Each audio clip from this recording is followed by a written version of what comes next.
recovery and cleanup that's underway right now across much of the Southeast. We are 9 days since Hurricane Helene made landfall, and as of this morning, the death toll stands at 225. But with hundreds still unaccounted for across multiple states, officials are unsure just how high that number may climb.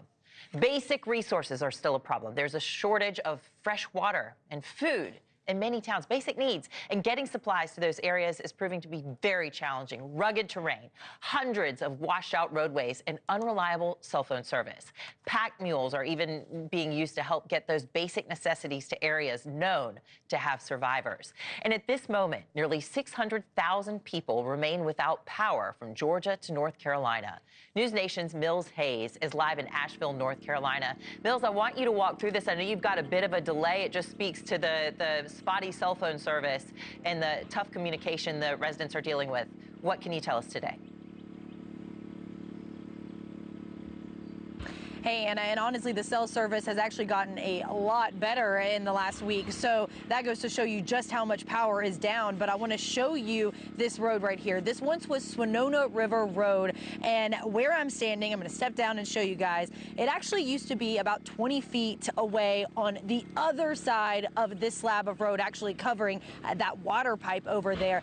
Take a look at this road over here, too. It doesn't look like a road at all anymore, but this used to take you all the way into town. And now it really just looks like a pile of trash and rubble and debris that we're seeing there. But I really want to talk to you guys about those first responders that are on the ground. Many people here, we're starting to see the exhaustion come through from both the volunteers and the people who live in this area. They are working long days trying to find survivors and also trying to find people who may have died that are stuck in this debris over here. And the people that we have talked to, some of these small town officers, they describe to us an overwhelming sense of trauma and grief because many of these people that they are finding or that they are still missing are their neighbors.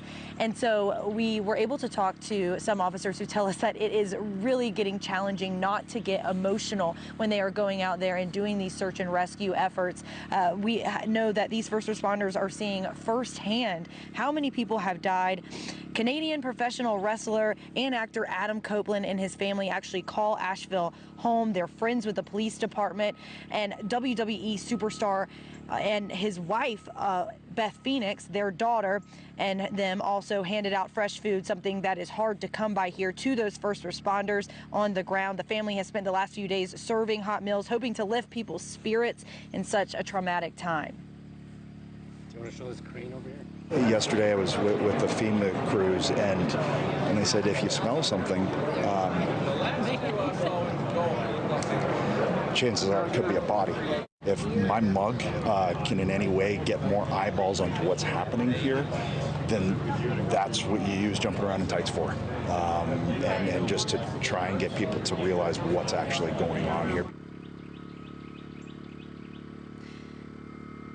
And Anna, hundreds of people have died because of this storm. Here in Buncombe County, at least 72 people have lost their lives because of Hurricane Helene. Now, the sheriff here in Buncombe County says that they are not just looking for bodies right now. They are still looking for survivors. Anna?